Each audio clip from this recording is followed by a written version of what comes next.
À quoi ressemblerait la Terre si elle était la seule planète du système solaire?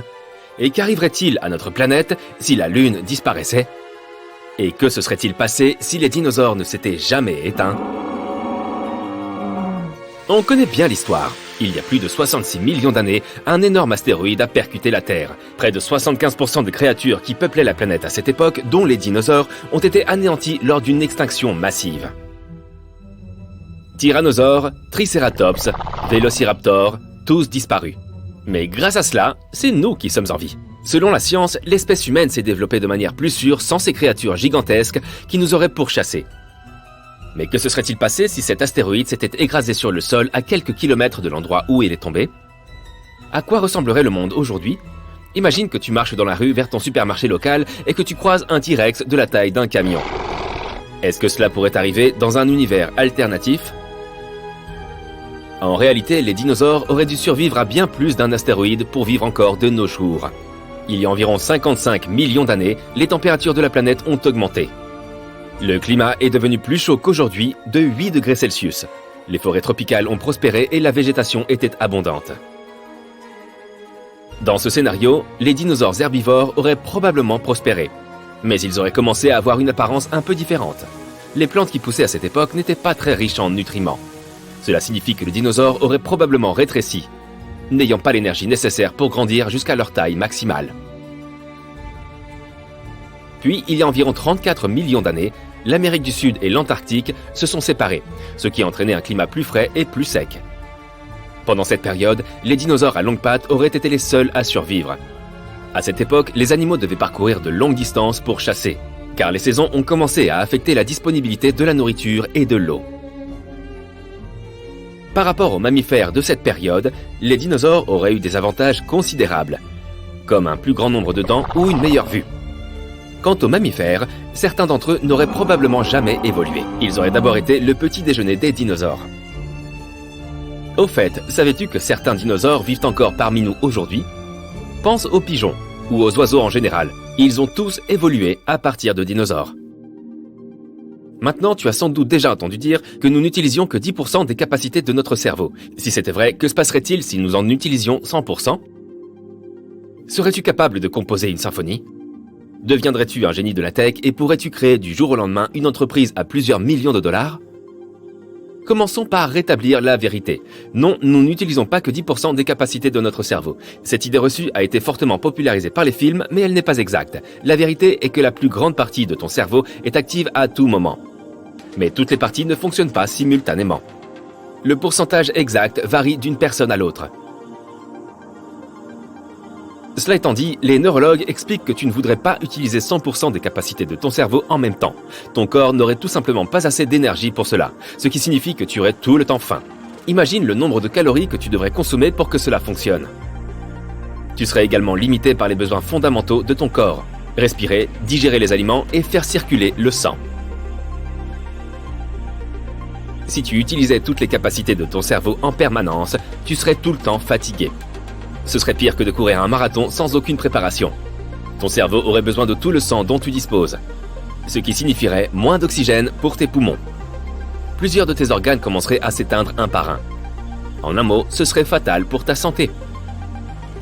Au fait, certains chercheurs ont estimé que plus de 60% du cerveau est composé d'une substance que l'on appelle la matière noire neuronale.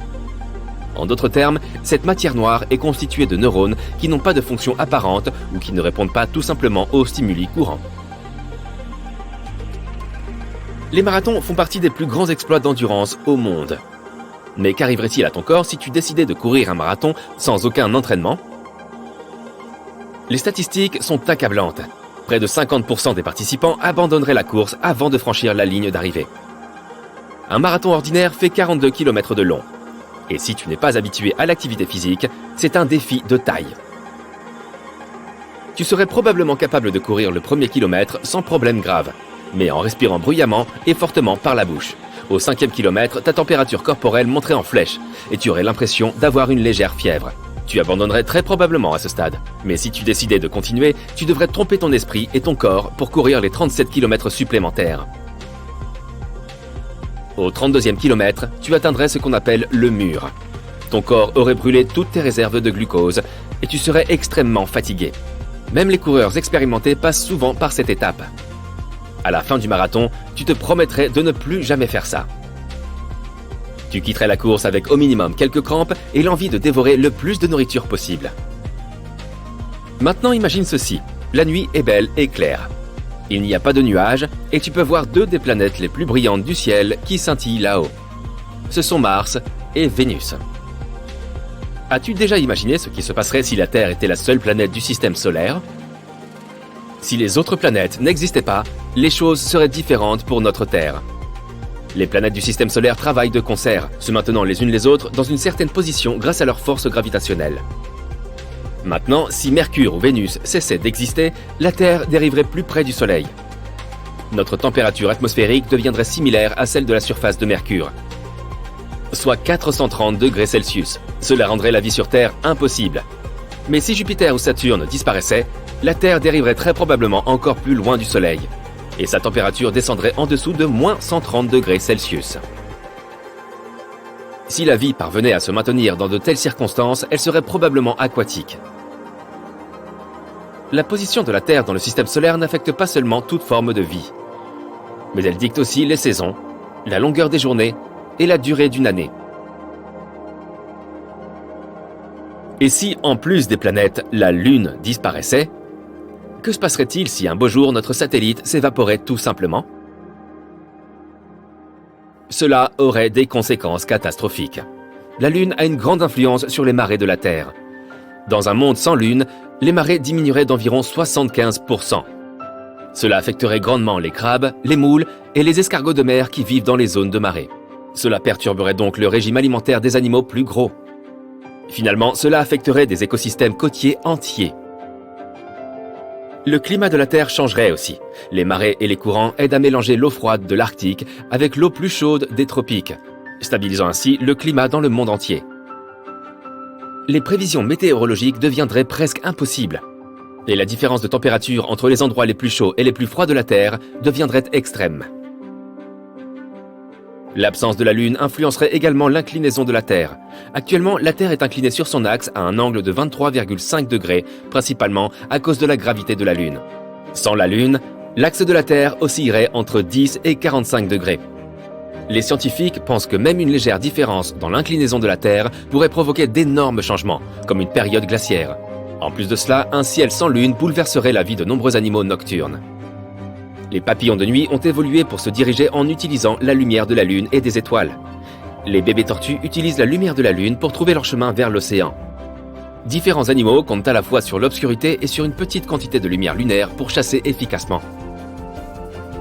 Et maintenant, que dirais-tu de voyager dans le temps et d'imaginer ce qui se passerait si tu vivais en Égypte ancienne ? Cette civilisation a perduré plus de 3000 ans. On doit aux anciens Égyptiens la construction de certains des symboles les plus reconnus au monde. Les pyramides de Gizeh. Si tu avais vécu en Égypte ancienne, tu aurais été témoin d'une époque d'énormes percées scientifiques et mathématiques. Les anciens Égyptiens s'organisaient en structures sociales strictes. Tu aurais donc probablement dû t'intégrer dans l'une d'entre elles. Tu serais né ouvrier, fermier ou spécialiste, c'est-à-dire soldat, marin ou précepteur. Ou bien tu aurais fait partie de l'élite égyptienne. Si tu avais été fermier, tu aurais probablement vécu dans une maison faite de briques de terre. Tu aurais eu un four en pierre et tu aurais conservé tes aliments dans une fosse creusée dans le sol. Tu aurais passé tes journées à t'occuper de champs au bord du Nil ou du bétail et des canards. Les jours d'impôt, tu aurais emballé une partie de ta récolte et l'aurais apportée au temple en guise de paiement pour l'utilisation des terres. Si tu avais fait partie de l'élite, tu aurais passé la plupart de tes journées à des banquets. Tu serais paré d'or et de pierres semi-précieuses, affichant toute ta richesse. Si tu avais vécu dans l'Égypte ancienne, tu aurais peut-être été l'un de ceux qui ont inventé la table. Et oui, avant les Égyptiens, les tables n'existaient pas. Cette invention est apparue comme un moyen de garder la nourriture hors du sol. La Lune, un magnifique satellite naturel parcouru de mystérieuses taches sombres. Comme nous ne voyons toujours qu'un seul côté de la Lune, nous sommes habitués à cette image. Il est difficile de l'imaginer sous un autre aspect. Mais avant, c'était différent. Eh oui, c'était vraiment différent. Imagine un peu, un énorme satellite incandescent dans le ciel qui provoque des tsunamis en permanence. Je te propose de remonter très loin dans le passé et de découvrir la Lune telle qu'elle était il y a toutes ces années. La Lune s'est formée il y a environ 4,5 milliards d'années. À cette époque, notre planète bleu-vert était encore un morceau de roche brûlant et incroyablement instable, lancé à fond de train dans l'espace. Nous n'avions pas encore de Lune, et un jour sur notre planète ne durait que 6 heures, ce qui signifie qu'il n'y avait que 3 heures de lumière par jour. Des volcans entraient en éruption un peu partout et tout le temps, libérant des gaz toxiques dans l'air, et des tas de météorites s'écrasaient régulièrement sur la planète. Au même moment, il y a 4,5 milliards d'années, ce qu'on nomme aujourd'hui l'impact géant se serait produit. Les scientifiques, qui sont généralement prudents, parlent de l'hypothèse de l'impact géant. D'après cette hypothèse, un objet de la taille de Mars se serait un beau jour écrasé sur la Terre. Mars est environ 2 fois plus petite que notre planète, donc le choc a été relativement catastrophique mais sans causer de dommages irréparables. Ce puissant impact a arraché une partie des couches supérieures de cet objet, et la Terre en a elle-même pas mal souffert. Le noyau de ce corps spatial a ensuite fusionné avec le noyau de la Terre.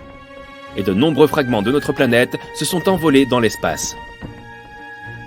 Ainsi, notre Lune a vu le jour, ou, pour le dire d'une manière plus scientifique, le processus de différenciation a commencé. C'est le processus que subissent tous les corps planétaires au début de leur vie. Comme l'impact a produit une chaleur immense, la plupart des gaz et des liquides présents sur les morceaux arrachés de la Terre ont été emportés. Seule une surface de pierre relativement sèche est restée. Donc oui, il y a de l'eau et des gaz sur la Lune, mais en très petite quantité. La gravité de notre planète était suffisamment forte pour que tous ces fragments de roche chaude restent dans son orbite, et ils se sont progressivement collés les uns aux autres. Les éléments chimiques qu'ils contenaient étaient répartis en couches. Le fer, le plus lourd de tous, s'est enfoncé profondément à l'intérieur, tandis que les éléments les plus légers sont restés à la surface. En peu de temps, une centaine d'années ou moins, l'anneau de vapeur, de poussière et de roche fondue a fusionné. Le plus gros amas, qui possédait la plus forte gravité, ont attiré de plus en plus de particules, créant peu à peu la Lune. Elle ressemblait alors à une boule rougeoyante en ébullition. Malheureusement, le noyau de la Lune naissante était très petit. Il lui manquait du fer ainsi que d'autres éléments lourds pour que notre satellite prenne plus de substance et devienne une planète. Les plus anciennes roches de la Lune se sont probablement formées dans cet océan de magma. Et lorsque la Lune s'est enfin refroidie, elle s'est transformée en une boule blanche, toute propre et parfaitement régulière. Mais elle était encore très différente de ce qu'elle est aujourd'hui. D'abord, notre satellite, immédiatement après sa naissance, se trouvait à une distance de seulement 21 700 km de la Terre. C'est 15 fois plus proche qu'aujourd'hui. Elle se trouve maintenant à environ 383 000 km. Est-ce que tu peux imaginer à quel point la Lune était énorme et lumineuse dans le ciel à l'époque ?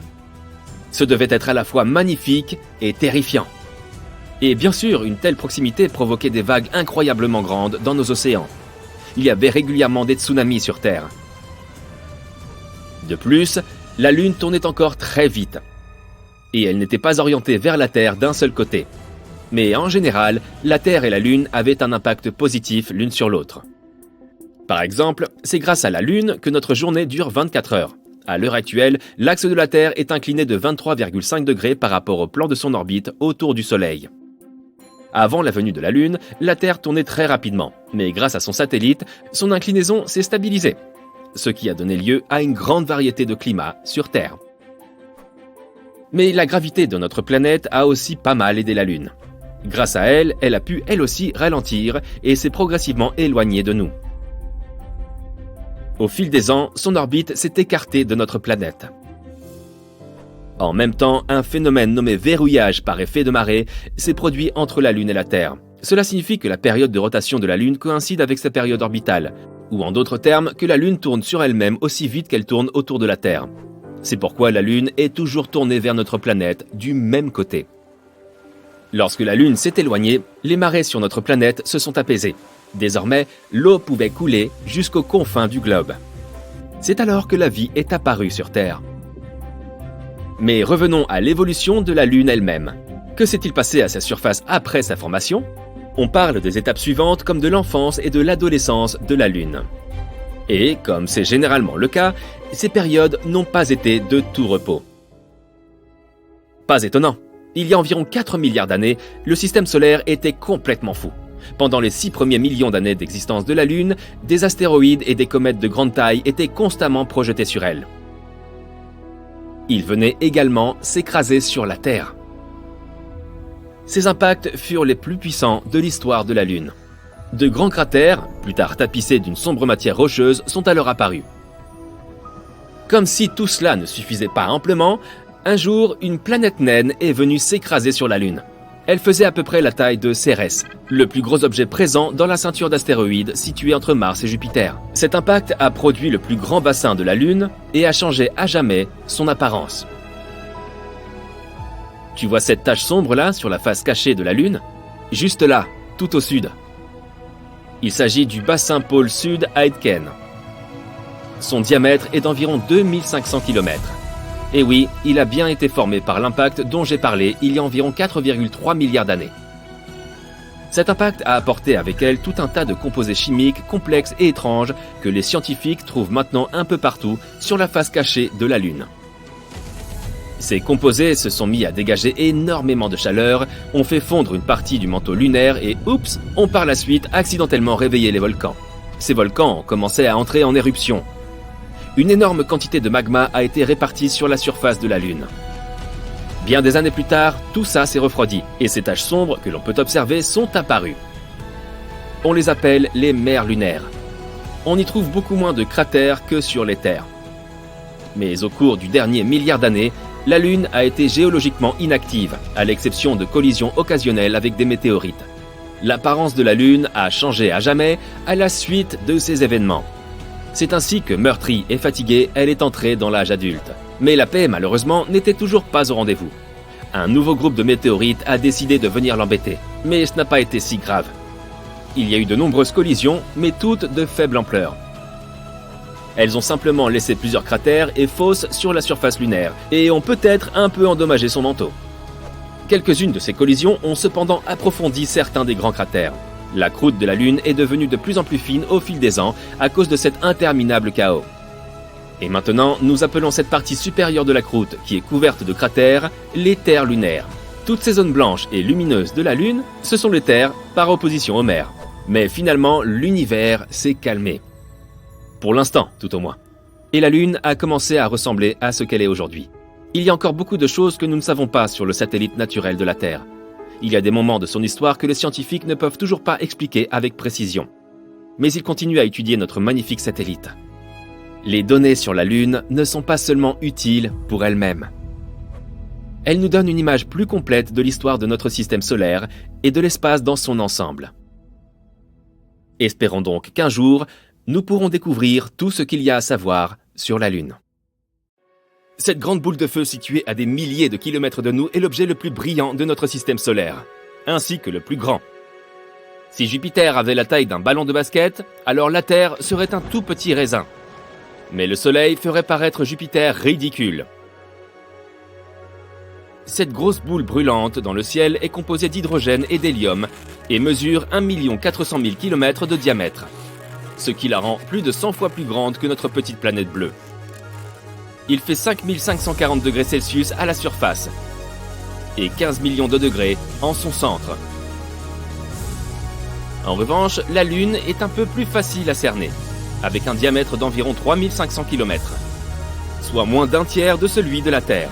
Elle peut sembler très grosse en train de flotter dans le ciel, mais c'est parce qu'il s'agit de l'objet le plus proche de nous. Mais que se passerait-il si les rôles, ou dans le cas présent les corps célestes, étaient inversés et que la Lune devenait tout à coup plus brillante que le Soleil? Explorons plusieurs scénarios. Scénario 1. Si la Lune devient plus brillante que le Soleil, les nuits seront plus lumineuses que les jours. Cela signifie que ton cycle de sommeil sera perturbé. Tous les animaux nocturnes seront complètement désorientés. Quand faut-il sortir et manger désormais? Au pôle nord et sud de la Terre, les nuits et les jours durent déjà plusieurs mois. Les habitants de cette région ont donc déjà une idée de ce que c'est que de dormir à 23 heures avec le soleil qui brille au-dessus d'eux. Pour le reste d'entre nous, ce ne sera pas si facile. Disons que tu es en train de camper, tu prépares un bon repas et tu te prépares pour une longue nuit. Après t'être frayé un chemin dans la forêt, tu trouves un endroit qui offre une vue imprenable sur le lac et le ciel clair. Il est 19 h. Tu allumes un feu pour y cuire des marshmallows et tu prépares ton télescope. Le seul problème est que lorsque le soleil commence à se coucher, la lune éclaire le ciel encore plus intensément. Il ne fait pas aussi chaud qu'on pourrait l'imaginer car il ne s'agit pas de lumière directe du soleil, mais quoi qu'il en soit, c'est toujours assez chaud. Scénario 2. Les températures vont certainement augmenter de toute façon. Cela signifie que la neige va fondre plus vite que tu ne pourrais dire « Quoi ? Qu'est-ce qui se passe ici ?» La neige sur les calottes polaires sera la première à fondre, suivie par les calottes polaires elles-mêmes. Avec cette chaleur, le niveau des mers va monter et entraîner sous l'eau les petites îles éloignées, disséminées dans l'océan. Les villes côtières disparaîtront, et tout le monde vivra plus près de l'intérieur des terres. Cela provoquera probablement une réaction en chaîne dans l'économie mondiale. Il n'y aura plus d'hiver, ce qui signifie qu'il n'y aura plus d'activités hivernales comme le ski, le snowboard ou les batailles de boules de neige. Les animaux et les plantes du monde entier seront affectés. Le monde se transformera en un grand désert. L'eau se fera rare au fil des ans, mais les gens trouveront un moyen de la préserver. Scénario 3. Tu es assis derrière ton bureau, tu t'ennuies. Tu manques de clients. Les gens n'achètent pas autant de lunettes de soleil que tu ne le pensais. Mais la lune devient soudain plus brillante que le soleil et tout le monde doit porter ses lunettes en permanence lorsqu'il sort. Tu ne peux pas répondre à la demande de lunettes de soleil, alors tu embauches plus de personnel et tu développes ton activité. Tu finis par devenir la première entreprise de lunettes de soleil du pays. On déconseille de regarder le soleil à tout moment du jour ou de la nuit. Les villes sont couvertes d'immenses visières pour réduire la luminosité au quotidien. Les lunettes de soleil se trouvent de toute taille et de toute forme pour les différents moments de la journée. Certaines ressemblent à des lunettes de protection fixées autour de la tête, tandis que d'autres ressemblent à de grands casques. Scénario 4. L'atmosphère de la Lune est si fine qu'elle ne peut rien retenir. Tout comme dans les déserts sur Terre. Il n'y a pas de nuages pour apporter de pluie, c'est pourquoi il fait toujours chaud ou froid. Oui, le plus grand désert du monde est le continent antarctique, qui est un désert froid et stérile, contrairement à ce que les gens pensent du désert du Sahara. Donc si tu veux toujours atterrir sur la Lune, tu ferais mieux d'y réfléchir à 2 fois maintenant. Les personnes qui travaillent dans la Station spatiale internationale devront se trouver un nouveau bureau. La Lune sera trop brillante pour qu'on puisse la voir, compte tenu de la distance qui les sépare. Si la Lune est juste plus brillante que le Soleil, en omettant la chaleur, alors la Station spatiale aura besoin de quelques petits ajustements pour empêcher la lumière d'entrer. La raison pour laquelle nous voyons la Lune sous différentes formes est due à sa position par rapport au Soleil. La Lune ne tourne pas, contrairement à la Terre. Elle est en quelque sorte collée à nous et montre toujours le même côté. Ainsi, selon la position de la Lune au cours du mois, nous aurons une nuit super lumineuse pendant la pleine Lune et des nuits relativement brillantes pendant le reste du mois. Scénario 5. Si la Lune devenait plus brillante que le Soleil, elle produirait plus de chaleur que le Soleil et deviendrait aussi probablement plus grosse. La gravité sur Terre changerait considérablement en raison de la nouvelle taille de la Lune. La structure entière de l'orbite changerait et affecterait les objets célestes qui flottent dans l'espace. Les planètes commenceraient bientôt à tourner autour de la Lune. La Terre pourrait s'éloigner davantage du Soleil. Si cela se produisait, tout devrait se réajuster aux changements radicaux de la gravité. Une gravité insuffisante signifie que les bâtiments n'auraient pas de fondations solides sur lesquelles reposer et finiraient par s'effondrer. Les ponts et les grands monuments ne tiendraient pas non plus. Les gens ne seraient pas capables de marcher correctement et le feraient d'une drôle de manière. Scénario 6. Dans plusieurs des scénarios, j'ai indiqué que la Lune était simplement plus brillante que l'objet qui émet la dite lumière. Mais dans ce cas, la lumière proviendrait de la réflexion du Soleil par la Lune, ce qui signifie que le Soleil devrait être 2 fois plus brillant qu'aujourd'hui. Si le Soleil devenait 100 fois plus grand, il émettrait plus de rayons, qui peuvent être nuisibles et émettre beaucoup de radiations nocives pour tout être vivant sur Terre. La force gravitationnelle du Soleil pourrait attirer d'autres objets en orbite autour de lui et amener d'autres objets de l'espace à rejoindre son orbite. Les planètes feraient la fête dans notre club galactique et nous pourrions être éjectés de notre orbite à nous. Bien sûr, cela poserait un plus grand risque pour tout ce qui se trouve sur Terre, car les choses deviendraient plus chaudes et plus sèches qu'auparavant.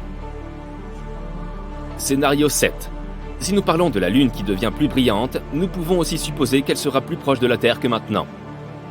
La luminosité ne sera pas le problème ici, car la gravité entraînera des changements majeurs sur Terre. Mais chaque jour, 24 heures sur 24, il y aura une marée haute. Elle sera si extrême qu'il y aura des inondations constantes dans toutes les villes côtières. Toutes les îles seront submergées, ce qui augmentera la population des villes de l'intérieur des terres. La vie marine vivra le meilleur moment de sa vie lorsque l'eau submergera les sols. Les bateaux devront être repensés pour s'adapter aux nouvelles conditions, de même que les sous-marins. Le transport aérien sera la priorité, mais les grands navires de croisière auront un look futuriste et une carrure plus imposante pour résister aux vagues violentes. Les nuits seront très lumineuses par rapport aux jours ordinaires. La température mondiale augmentera, ce qui fera fondre la neige et fera monter encore plus le niveau des mers. Les comètes et autres objets célestes seront attirés par une force gravitationnelle plus forte, de sorte que nous devrons toujours lever la tête lorsque nous sortirons. Mais ne t'inquiète pas, la Lune est toujours là et le sera encore pendant très longtemps. La relation entre la Terre et la Lune est compliquée. Heureusement, nous n'avons qu'un seul satellite naturel. D'autres planètes dans notre système solaire ont plusieurs lunes qui tournent autour d'elles. Certaines sont si grandes qu'elles ont la taille de la Terre. Imagine que plusieurs d'entre elles puissent affecter notre planète d'origine. Mais ça, c'est un sujet pour une toute autre histoire.